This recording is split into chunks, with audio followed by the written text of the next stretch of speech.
السلام علیکم students, vital educators اور اس کے زیر اہتمام انگلش گرامر کورس اور اس کے سلسلے کا لیکچر نمبر ہے 16 اور آج کی جو ہماری کلاس ہے اس کے اندر ہم انشاءاللہ سب سے پہلے ناؤن کی ایک ٹائپ کو ڈسکس کریں گے. جس طرح ہمارے پچھلے لیکچر میں ہم نے پارٹ آف سپیچ میں سے ناؤن کی کچھ ٹائپس کو ڈسکس کیا، ان پر کام کیا، ان کی ایگزامپلس کو ڈسکس کیا. تو ابھی ہم لوگ اس کی اگلی ٹائپ ہے، آئی تھنک 9th نمبر پہ ہم چلے جاتے ہیں، وہ ہے مٹیریل ناؤن. اچھا جی، اب مٹیریل ناؤن کو ڈسکس کر لیتے ہیں. اس کے ساتھ آپ نے کنکریٹ ناؤن کو انٹرمکس نہیں کرنا، کیونکہ کنکریٹ ناؤن اور چیز ہے. وہ آپ کو یاد ہوگا کہ ایبسٹریکٹ ناؤن کے اپوزٹ تھا. ایبسٹریکٹ ناؤن جو ہے وہ ایک غیر ٹھوس یا یوں کہہ سکتے ہیں کہ ایک ورچوئل، جبکہ کنکریٹ ناؤن جو ہوتا ہے نا وہ ایک ایسی چیز ہوتی ہے جسے آپ اپنے 5 سینسز میں سے کسی بھی ایک سینس سے، ایٹ لیسٹ ایک سینس آپ کی جو ہے نا اس کے ذریعے آپ اس کو دیکھ سکیں، محسوس کر سکیں، ٹچ کر سکیں، یا کسی بھی طریقے سے آپ اس کو انڈرسٹینڈ کر سکیں، تو وہ بن جاتا ہے کنکریٹ ناؤن.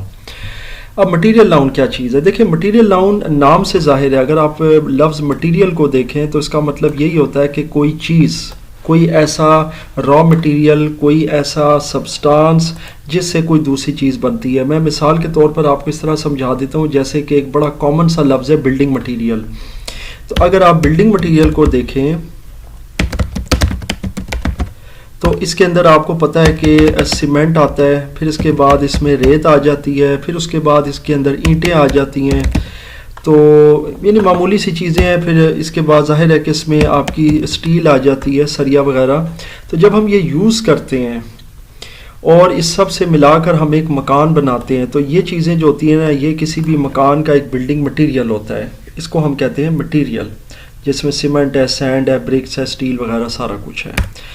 اب اگر بلڈنگ مٹیریل کو ہم اس کانٹیکسٹ میں لے کے چلیں تو پھر مٹیریل ناؤن کا مطلب یہی ہوتا ہے کہ کوئی ایسا مٹیریل ناؤن، کوئی بھی ایسا ناؤن جس سے دوسرے ناؤن اور زیادہ بھی بن سکیں. مثال کے طور پہ پہلے تو میں اس کی ڈیفینیشن آپ کو لکھوا دیتا ہوں. A material noun is a noun on which other nouns base are made of، جسے دوسرے ناؤن بن سکتے ہیں. اب دیکھیں کیسے. مثال کے طور پر جی سب سے پہلا جو میں آپ کے ساتھ شیئر کرتا ہوں وہ ہے ووڈ. اب اگر دیکھا جائے ووڈ لکڑی، ظاہر ہے یہ بھی نام ہے نا، تو ایک ناؤن کی کیٹیگری میں ہی آتا ہے ووڈ. تو اب یہ تو چلے ایک ناؤن ہو گیا، لیکن اب ناؤن کی کون سی کیٹیگری بنتی ہے؟ یہ بنتی ہے مٹیریل ناؤن. اب ووڈ ایک مٹیریل ناؤن ہو گیا. یہاں تک تو آپ کو سمجھ آ گئی، کیونکہ ظاہر ہے لکڑی ہے، لکڑی ایک مٹیریل ناؤن ہے. اب جب ہم لکڑی لے کر آتے ہیں نا جناب، تو اس سے آپ کیا کیا چیزیں بنا سکتے ہیں؟ دیکھیں، اس سے آپ کی چیئر بھی بنتی ہے، اس سے آپ کے جناب ٹوائز بھی بنتے ہیں، اس سے آپ کے جناب کبرڈز بھی بنتی ہیں. اب آپ یقیناً سمجھ گئے ہوں گے، ٹیبلز، ٹرالیز، سٹینڈز، بے تحاشا چیزیں، دکانوں کے ریک وغیرہ، یا جو کاؤنٹر ٹیبل ہوتے ہیں، پھر اسی طرح شوکیسز ہوتے ہیں دکانوں کے. تو مٹیریل ناؤن ووڈ سے بے تحاشا چیزیں بنتی ہیں، اور یہ سب اپنے اندر بھی ناؤن ہے. چیئر بھی ایک ناؤن ہے، ٹوائے بھی ایک ناؤن ہے. سو یہ ہو گیا جناب آپ کا ووڈ ایک مٹیریل ناؤن. اسی طریقے سے لیٹ سپوز وول آ گیا. اب یہ اون کو کہتے ہیں، وول. اب اس میں انشاءاللہ کچھ چیزیں بھی آپ کو ان دونوں میں کلیئر کراؤں گا. اچھا جی، وول ہو گیا. اب وول جو ہے وہ اون ہے. اون سے کیا چیز بنتی ہے؟ دیکھیں جی، اب اون سے ظاہر ہے جو ہے سویٹر آپ کی وہ بن سکتی ہے. اسی طرح وول سے ساکس بنتی ہیں، اونی جرابیں، اور اس طرح بہت ساری چیزیں ہیں. اس سے بے تحاشا چیزیں لوگ بناتے ہیں، کیپس تک بناتے ہیں. مطلب یہاں پر میں کیپس کا بھی تذکرہ کر دیتا ہوں. یعنی موٹی موٹی چیزوں کو اگر آپ سمجھ لیں تو یہ بھی اپنے اندر ناؤن ہے. اور کس سے بنتے ہیں جی؟ مٹیریل ناؤن وول سے. اچھا، اب اگر اس چیز کو انڈرسٹینڈ کریں یہاں تک ووڈ اور وول کو، اس میں آپ کی نا کچھ کریکشن ضرور کرنا چاہوں گا، کیونکہ اکثر اس میں کچھ کنفیوژنز آ جاتے ہیں. مثال کے طور پر، کیونکہ اب یہاں تک تو آپ کو مٹیریل ناؤن سمجھ آ رہا ہے، اس میں پلاسٹک بھی مٹیریل ناؤن ہے. میں یہاں پر مینشن کر دیتا ہوں، پلاسٹک بھی ایک مٹیریل ناؤن ہے. پھر آپ کو پتہ ہے پلاسٹک سے آگے بے تحاشا چیزیں بنتی ہیں. پلاسٹک کے برتن بنتے ہیں، پلاسٹک کے کھلونے بنتے ہیں، مطلب سو مینی تھنگز. آپ کے بجلی کے بورڈ وغیرہ پلاسٹک کے بنتے ہیں. پلاسٹک کے فینز بن رہے ہیں جو DC 12 وولٹ سے آپریٹ ہوتے ہیں. سو پلاسٹک سے بے تحاشا چیزیں بنتی ہیں. اسی طریقے سے آپ لے لیں آئرن. آئرن بھی ایک مٹیریل ناؤن ہے اور آئرن سے بے تحاشا چیزیں بنتی ہیں. گاڑیوں کی باڈیاں بنتی ہیں آئرن سے, اور بہت سا اسٹف ہمارا بنتا ہے, چیئرز وغیرہ بنتی ہیں اس سے. تو اس طرح سے یہ سب چیزیں جو ہے مٹیریل ناؤن میں آ جاتی ہیں. سو آئی ایم شیور اتنی ایگزامپلس کافی ہیں, آپ کو سمجھ بھی آ گئی ہے. اب میں کچھ آپ کو نا کنفیوژنز یا کچھ کریکشنز کی طرف لے کے چلتا ہوں. ووڈ اور وول سے ریلیٹڈ ہی ہم کر لیتے ہیں. جیسے لیٹ سپوز میں اب کچھ سینٹینسز آپ کو بتاتا ہوں اس سے related, sentences based on material noun. اچھا جی, اب جو سینٹینسز مٹیریل ناؤنز پر بیس کر رہے ہیں ہم ان پر بات کریں گے. سب سے پہلے جناب یہاں تک یہ چیز آ جاتی ہے, ظاہر ہے وول ہے, یا پہلے میں ووڈ کی بات کرتا ہوں. دیکھیں, this chair is made of wood. I craft different things by wood. میں لکڑی کی بہت ساری چیزیں بناتا ہوں. We deal in wood. ہم لکڑی میں ڈیل کرتے ہیں, مطلب ہم لکڑی کا کام کرتے ہیں. یہ ڈفرینٹ سینٹینسز ہو گئے جو مٹیریل ناؤن پر بیس کریں. اب میں سینٹینسز آپ کو اسی لیے بتا رہا ہوں کہ اس میں کسی جگہ پہ غلطی بھی ہوتی ہے تو وہ بھی انشاءاللہ پھر آپ کو میں بتاتا ہوں. یہ ووڈ سے ریلیٹڈ ہے جی. سب سے پہلے آپ کے سینٹینس, سب سے پہلا سینٹینس یہ کہ this chair is made of wood. یہ لکڑی جو ہے یہ چیئر جو ہے, یہ جو کرسی ہے یہ لکڑی سے بنی ہے. I craft different things of wood by wood. تو میں بہت ساری چیزیں بناتا ہوں لکڑی سے. We deal in wood. ہم لکڑی میں ڈیل کرتے ہیں. اچھا, اب معاملہ یہ ہے کہ اس کے اندر کچھ چیزیں آ جاتی ہیں. جیسے ایک اور بھی اگزامپل لے لیتے ہیں. This sweater is made of wood, sorry wool کہہ لیتے ہیں اس میں. یہ جو سویٹر ہے یہ اون سے بنی ہے. اچھا, اب یہ کچھ ہمارے سینٹینس ہو گئے جو ہم نے ووڈ اور وول پر یعنی مٹیریل ناؤن پر بنائے ہیں. اب اس کے اندر میں آپ کو کچھ غلطیاں بھی بتاتا ہوں. غلطی کیا ہے جی, جیسے مثال کے طور پر اب میں آپ کو کچھ انکریکٹ سینٹینس بتاؤں گا تو آپ کو سمجھ آ جائیں گے. یہاں پر میں لکھ دیتا ہوں incorrect sentences regarding material noun.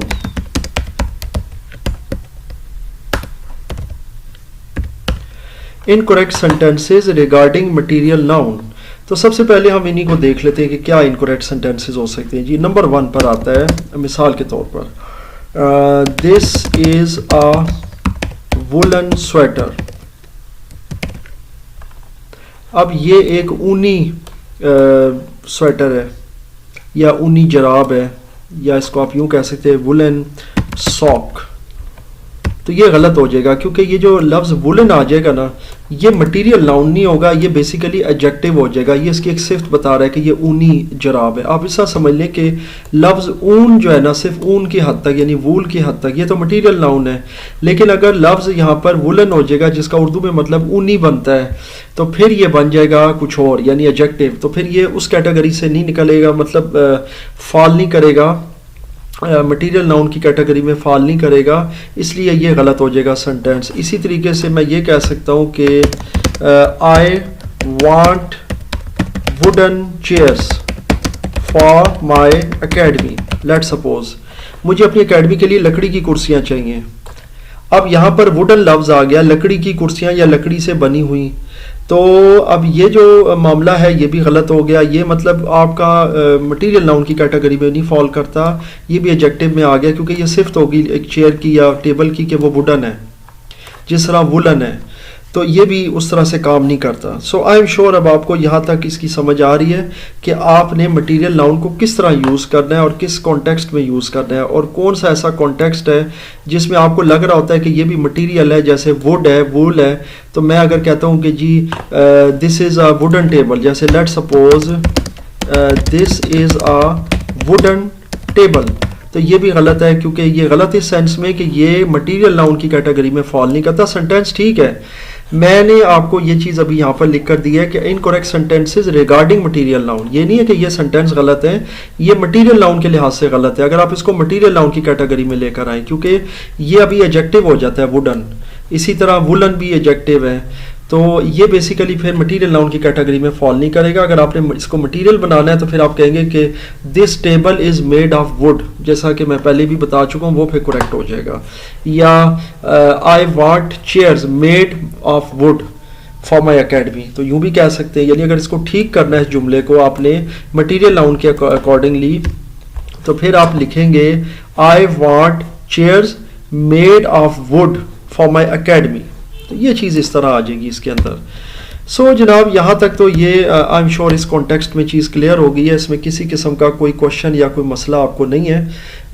ظاہر ہے کہ کوئی کنفیوژن ہو تو وہ بندہ پھر آگے کر سکتا ہے اس کو, کوئی بھی پرابلم ہو. تو ابھی ہم اپنے نیکسٹ ٹاپک کی طرف چلتے ہیں جناب. یہ تو ہو گیا ہمارا ظاہر ہے کہ اس لیکچر میں ناؤن کا معاملہ. اس کے بعد ہم دیکھتے ہیں جی کچھ ورڈز جو کہ میں ظاہر ہے کہ ایک سلسلہ میں نے شروع کیا ہے. اب ایک لفظ ہے لوٹ یا لوٹنگ یا لوٹر. اب یہ کچھ لفظ ہیں جی انگلش کے جو انگلش کیٹیگری میں فال کرتی ہیں اور ہم اردو میں بہت زیادہ یوز کر رہے ہوتے ہیں. اینڈ وی تھنک کہ جی یہ اردو کے الفاظ ہیں اور اردو میں کسی کانٹیکسٹ میں اگر ہم یوز کرتے تو ایک ہی کانٹیکسٹ میں, لیکن اوبویسلی یہ انگریزی کے ورڈز ہیں. مثال کے طور پر ہم یہ کہتے ہیں کہ اس نے مجھے لوٹ لیا. مطلب یہ ہے کہ اس کانٹیکسٹ میں کرتے ہیں کہ اس نے جو ہے نا میرے ساتھ دھوکہ کیا. یا پھر ہم یہ کہتے ہیں کہ جی لٹیرے تھے تو انہوں نے جناب مسافر کو لوٹ لیا, یعنی کہ مطلب اس سے سامان نقدی وغیرہ چھین لی. تو یہ اب آپ یقیناً سمجھ گئے ہوں گے کہ یہ چوری چکاری کے سینس میں جو ہے نا ہم لفظ لوٹ کا لفظ استعمال کرتے ہیں. اسی طرح ہم اکثر لفظ استعمال کرتے ہیں لوٹ مار کا سامان یا لوٹ مار کا مال, یعنی کہ یہ جو مال ہے یہ لوٹ مار کا ہے یا لوٹ مار سے حاصل کیا گیا. تو یہ لوٹ اصل میں جو انگریزی کے الفاظ ہیں لوٹ, لوٹنگ, لوٹر, یہ کیا ہے, ان کی ایٹیمولوجی کے اندر اگر ہم جاتے ہیں تو پھر ایٹیمولوجی کو بھی ہم ڈسکس کرتے ہیں ذرا ڈیٹیل کے ساتھ. سب سے پہلے لفظ لوٹ یا لوٹر. پہلی بات تو یہ کہ یہ جو لوٹ ہے نا یہ ورب ہے, کیونکہ اوبویسلی لوٹنا مطلب اردو میں تو اس کو سمپل لفظ کے طور پہ ہم اردو کا بھی لفظ ہم نے بنایا ہوا ہے کہ لوٹنا. اور لوٹر جو ہوتا ہے نا یہ بیسیکلی لٹیرے کو کہا جاتا ہے جو لوٹتا ہے. تو یہ ناؤن ہے اور یہ ورب ہے. تو پہلے تو یہ چیز آپ کو آئی ایم شیور کلیئر ہو گئی ہے. اب اگر اس کو دیکھا جائے کہ یہ کس کانٹیکسٹ میں یوز ہوتا ہے تو یہ بڑا انٹرسٹنگ جو ہے نا یہ ورڈ ہے کہ the word loot falls in the category. یہ کس کیٹیگری میں فال کرتا ہے؟ In the category of looting peoples luggage and other goods in a state of chaos. chaos مطلب افراتفری, ہنگامے میں, یا یوں کہہ سکتے ہیں اور وار, کسی جنگ میں یا کسی بھی کیٹاسٹروفی میں. دیکھیں اب یہ چیز اگر آپ اس کو انڈرسٹینڈ کر لیں تو آپ کو لوٹنے کا مطلب پتہ چلے گا کہ لوٹنا کسے کہتے ہیں. یہ جب کوئی جنگ وغیرہ ہو رہی ہوتی ہے یا کسی جگہ پہ افراتفری کا ماحول ہوتا ہے, مثلا آپ اس کو میں 2-3 ایگزامپلوں سے واضح کرتا ہوں کہ کہیں بم بلاسٹ ہو جاتا ہے خدا نخواستہ. تو بم بلاسٹ ہوتا ہے کسی مارکیٹ میں یا کسی ایسے سوشل گیدرنگ پلیس پر, تو وہاں لوگوں میں افراتفری مچ جاتی ہے, لوگوں کی ڈیتھ ہوتی ہے, وہاں پہ کیجولٹیز ہوتی ہیں, زخمی لوگ ہوتے ہیں, ادھر ادھر بھاگتے ہیں. تو اس افراتفری میں ان کے پرس ہو گئے یا اور اس کے علاوہ بہت سی چیزیں, کسی کے سائیکل یا بائک ہو سکتے ہیں. تو ان پر جو لوگ ہاتھ صاف کرتے ہیں ان کو لوٹتے ہیں, تو ان کو بیسیکلی لٹیرا کہا جاتا ہے یا انگلش میں اس کو لوٹر کہا جاتا ہے. یعنی کہ یہ اس کیٹیگری میں فال نہیں کرتا کہ جو کوئی رات کے وقت آپ کے گھر میں داخل ہو اور آپ کی کوئی بائک وائک چوری کر لے یا کسی کو گن پوائنٹ کے اوپر جو ہے نا وہ مطلب یرغمال بنا کے, ٹھیک ہے, اور وہ اس سے جو ہے نا پیسے لوٹ لے. تو اس طرح کی کیٹیگری میں یہ لوٹ کا لفظ جو ہے نا یہ فال نہیں کرتا, اور نہ ہی لوٹر کا. یہ لوٹر ایک اسپیشل قسم کا جو ہے نا یہ معاملہ ہوتا ہے, اس میں ایک بندہ بھی ہو سکتا ہے, ایک سے زیادہ بھی ہو سکتے ہیں. تو یہ اس کیٹیگری میں ہمیشہ فال کرتا ہے. تو میرا خیال ہے اب آپ کو یہاں تک یہ لوٹ کے حوالے سے جو یہ کیٹیگری ہے یہ تو اچھے سے آپ کو سمجھ آ گئی ہے. باقی اس میں آپ کا جو ہے نا لوٹر اور یہ لوٹنگ کا بھی یہی ہے. Looting is a process of مطلب robbing someone in a state of chaos, یعنی کہ یہ اس طرح کی کیٹیگری میں فال کرتا ہے. سو میرے خیال سے آپ کو یہاں تک یہ جو ورڈ ہے یہ آپ کو اچھے سے سمجھ بھی آ گیا کہ کس طریقے سے ہم اس پر کام کر رہے ہیں, اور یہ ورڈ جو ہے نا ایگزیکٹلی کس کانٹیکسٹ میں یوز ہوتا ہے, کیونکہ ظاہر ہے کہ یہ اس طرح کا معاملہ ہے. اب جناب ہم اپنے نیکسٹ پارٹ کی طرف چلتے ہیں، پارٹ آف اسپیچ کے، اور وہ ہے جی آپ کا پروناؤن. پھر انشاءاللہ تعالیٰ اگلے لیکچر میں ہم اس کے ڈفرینٹ ظاہرہ کیٹیگریز پر بھی ڈسکشن کریں گے. ابھی اس لیکچر میں اس کو انکلوڈ کر دیتا ہوں جسٹ فار اٹس ڈیفینیشن، اور آپ کو ایک دو ایگزامپلس بھی دے دیتا ہوں سینٹینس کے تھرو. دیکھیں جی جو ناؤن ہوتا ہے نا، وہ تو اب تک ہم سمجھ چکے ہیں کسی چیز کے نام کو کہتے ہیں، the name of anything, place اور پرسن جو بھی ہے. تو یہ پرو ناؤن کیا چیز ہے؟ پرو ناؤن جو ہوتا ہے نا وہ اس کی جگہ یوز ہوتا ہے، یعنی کہ a pronoun is used in place of something. مطلب اس میں آپ کہہ سکتے ہیں پلیس، تھنگ اور پرسن. کوئی جگہ، کوئی چیز یا کسی پرسن کی جگہ پر جو ہے نا اگر وہ یوز ہوتا ہے تو اسے پروناؤن کہتے ہیں. A pronoun is used to avoid repetition in a sentence. To avoid repetition of what? To avoid repetition of nouns in a sentence. Nouns یا ناؤن کہہ لیں چلے، یعنی کہ ایک پروناؤن جو ہوتا ہے نا وہ کسی بھی ناؤن کی جو ریپیٹیشن ہوتی ہے اس کی تکرار ہوتی ہے. ریپیٹیشن کا مطلب ہوتا ہے کوئی چیز بار بار ریپیٹ کرنا یا اس کی تکرار کرنا. تو اس کی تکرار کو اوائڈ کرنے کے لیے پروناؤن یوز ہوتا ہے. یعنی کہ اگر آپ ایک لفظ جو ہے نا وہ ایک سینٹینس میں بار بار نہیں یوز کرنا چاہتے، چاہے وہ کسی کا نام ہے یا کچھ بھی ہے، اس کی جگہ پہ آپ اس کا ریفرنس یوز کرنا چاہتے ہیں تو pronoun is a reference use ہو جاتا ہے. مثال کے طور پر اگر آپ دیکھتے ہیں جیسے کہ میں کہتا ہوں کہ جی علی از مائی بردر، اس کے بعد علی ورکس ہیئر، اور اس کے بعد پھر Ali goes to Lahore once a week. اچھا اب آپ یہ دیکھیں کہ بار بار یہ علی کا ہی آ رہا ہے، علی از مائی بردر، علی ورکس، اور یہ آپ سمجھ سکتے ہیں کہ یہ ایک ناؤن ہے اور اس کی ہم ریپیٹیشن کر رہے ہیں. تو یہاں پر علی کی جگہ پر ہم کیا یوز کر دیں گے؟ He works here. تو یہاں پر ایک یہ چیز آ گئی، اور پھر اگین اس کے ساتھ آ جائے گا، اور یہاں پر میں ہی یوز کر سکتا ہوں، یا مثال کے طور پہ میں کوما کے ساتھ بھی کر سکتا ہوں، یا یوں کہہ سکتے ہیں and he goes to Lahore once a week. تو یہ جو ہی یوز ہو رہا ہے نا اس میں بعد کے جو جملے تھے بجائے علی کے لفظ کو یوز کرنے کے لیے، یہ پروناؤن ہے. It's very simple. اسی طریقے سے ایک اور ایگزامپل پر کام کر لیتے ہیں، جیسے کہ مثال کے طور پر Adnan is a teacher and he teaches maths subject. اب آپ یہ سمپل سا جملہ دیکھ سکتے ہیں. اگر آپ یہاں پر اگین یوز کر دیں Adnan is a teacher and Adnan teaches math subject. اب اگر آپ یہ دیکھیں تو یہ دو بار بہت آڈ سا لگ رہا ہے کہ عدنان از اے ٹیچر ایک بار ناؤن آ گیا، اینڈ عدنان ٹیچز اور پھر عدنان آ گیا میتھ سبجیکٹ. تو یہاں پر آ جائے گا he and he teaches math subject. تو بجائے اس کے کہ آپ ناؤن کو یہاں پر ریپیٹ کریں، آپ یہاں پر ہی کا لفظ یوز کر لیتے ہیں، and he teaches math subject, اور وہ میتھس کا یا حساب کا یا ریاضی کا سبجیکٹ پڑھاتا ہے. سو جناب یہاں تک یہ چیز آ گئی. آئی ایم شیور آپ کو ناؤن کی یہاں تک جو ہے نا اس کی سمجھ آ گئی کہ کس طریقے سے ہم نے ناؤن کو اور پروناؤن کو، خیر ناؤن کا تو ہمارا جو ہے نا وہ ٹاپک اب تک کلیئر ہو گیا ہے. میں انشاءاللہ اپنے لیکچرز میں ساتھ ساتھ ایگزامپلز آپ کے ساتھ شیئر کرتا رہوں گا، سینٹینسز بھی. تو وہ ایسا ہم یہ نہیں کہتے کہ ہم نے بالکل کلوز اسے کر دیا ہے، لیکن میری کوشش ہوتی ہے کہ میرا ہر لیکچر اپنے کانٹیکسٹ میں کمپلیٹ ہو، جو چیز میں کرواؤں اس کے اندر. پھر آگے جو کوئی چیز ٹائپ یا کوئی کیٹیگری رہ جاتی ہے اس کو پھر ہم اگلے لیکچر کے لیے چھوڑ دیتے ہیں. اس تمام لیکچر میں کسی قسم کا کوئی کوشچن یا کنفیوژن ہو تو مجھ سے ضرور شیئر کیجیے گا.